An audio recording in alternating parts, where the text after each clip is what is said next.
Hello and welcome to the Growing Pains podcast. This is the cost of the social media revolution, put together by myself, Ezra and Marco Plouts.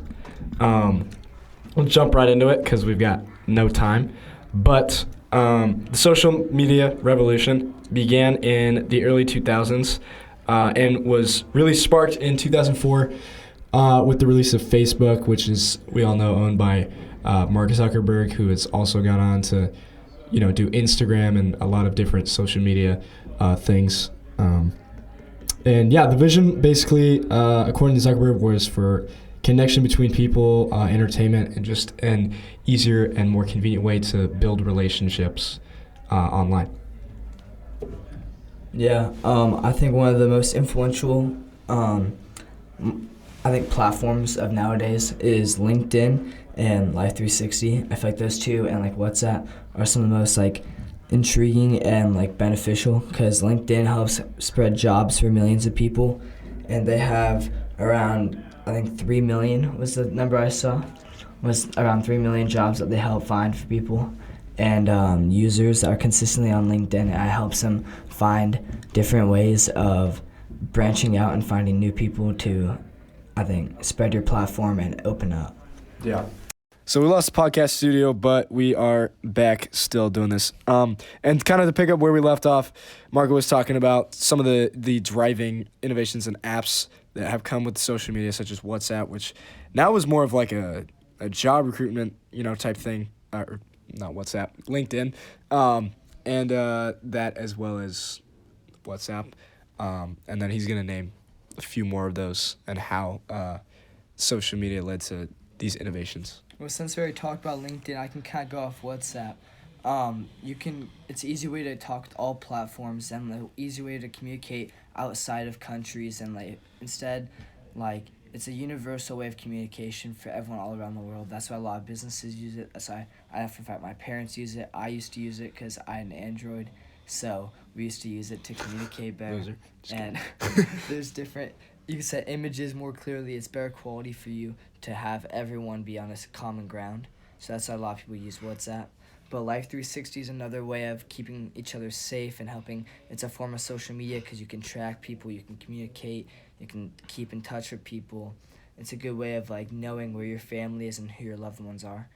And I'd say the future goals of social media were meant for us to help and learn information and grow in knowledge, consumption, communication, and to entertain us. But its main goal of life was to bridge and fill in the gap between the physical gap and the virtual and digital gap. So where we are, say, I'm in California, the United States, and someone's in Europe, it's hard for us to see. You can't physically be there, but social media and the internet helps us bridge that gap. It helps us communicate on a more common ground and helps everyone flourish. Yeah. And obviously there's a lot of benefits to social media, and I think for what its intended purpose definitely has the capacity for a lot of good. But the unfortunate reality is that there's a very thin wall that separates a positive experience with social media and a very negative one, and can sort of bridge that gap by a lot of ways, especially as a young person, as an adolescent. Our brains are still developing and stuff like that. We don't have a full sense of identity, most of us yet, and a lot of times I can say we just don't make the best decisions. A study found that a study conducted on adolescents, such as myself and Marco, found that the more time, it was conducted on over 4,000 young people in, I believe, Canada. It found that the more time that the adolescents spent on social media, the higher their risk of depression, their risk of depression increased. And they said that this was likely due to the constant comparison of themselves to other people who seemingly had this perfect life. And that changing of standards, and that can lead to insecurity and just a very deep hole of depression, especially with the algorithm that is constantly pushing forward content that you've previously viewed, whether you want to see it or not, and then you kind of get sucked into this trap cycle of depression and comparison of yourself to others, which is not healthy, especially because young people make up basically like the largest amount of users of Instagram, Snapchat, TikTok, and like X or Twitter. I still call it Twitter.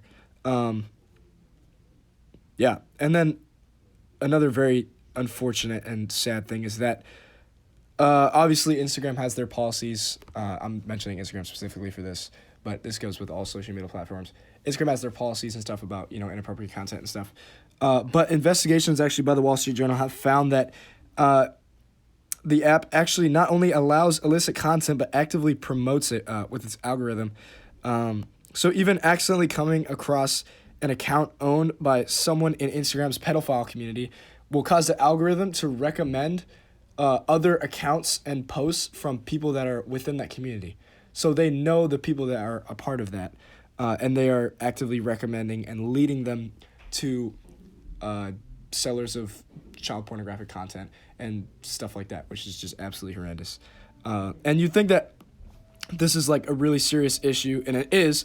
You'd think Instagram would take it very seriously, but that's actually not the case. Instagram's parent company, Meta, admitted that they're not actually actively enforcing their policies whatsoever, which for me, I just can't say with that the amount of good social media has done has just not compared to the ways that us humans have just abused it and twisted it and made it something that has just crippled society in a lot of ways, caused a lot of depression, and led to the encouragement and just increasing measure of, absolute, terrible things like pedophilia and stuff like that. But well, yeah, I mean, social media has a lot of like goods and bads, but like it pushes a false sense of like reality onto people, right. Where it causes people to judge each other, put each other against each other. It causes a lot of like, I could be this, and like, I guess envy of where you are in life to where you want to be, but most of the time they're in the same spot as you, just they're putting a false sense of reality, and the sad thing is that it causes a lot of cyberbullying, mental health, like it causes ADD, depression, a lot of other things. It also, we're around this time in our life is that we're at an all-time high of suicide rates and depression, and that all-time it's doing more mental harm than good.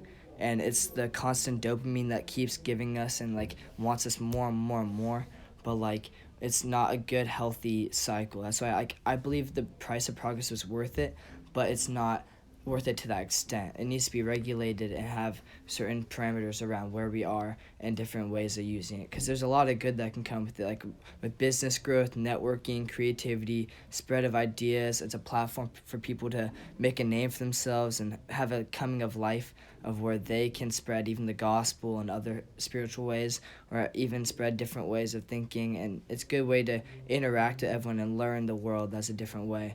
But it has a lot of bad things.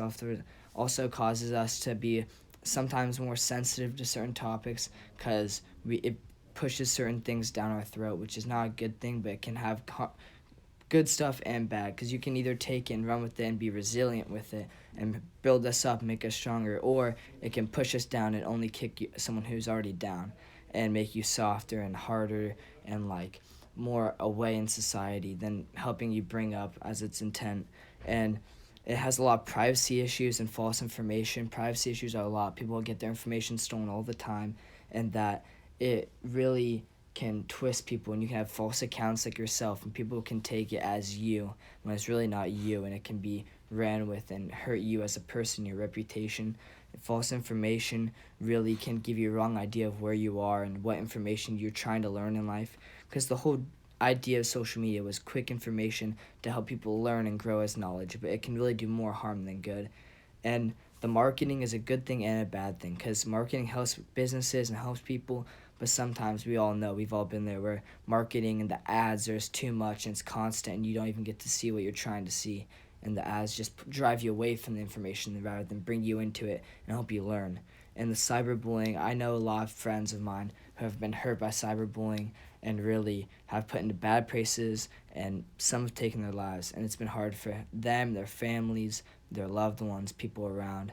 And so I think it's good that we have social media, but it needs to be put in line where certain apps and certain ideas are taken off. Yeah.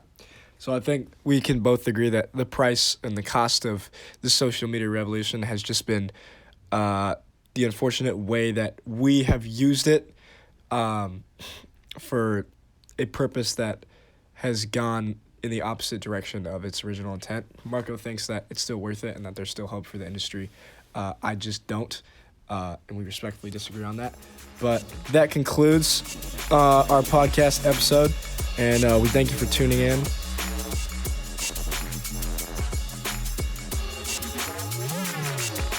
This episode has been a production of the Capistrano Valley Christian Schools Podcast Network. Capistrano Valley Christian Schools is a Christian JK through 12 school in San Juan Capistrano, California. Be sure to check out, subscribe to, and leave a review of this show and the other shows on our network on your podcast player of choice. Doing so supports the school community in a multitude of ways.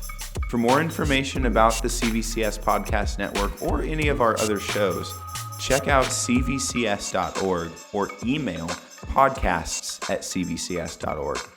On behalf of the whole network, this is Mr. Jasper saying thank you again for listening and stay tuned for more.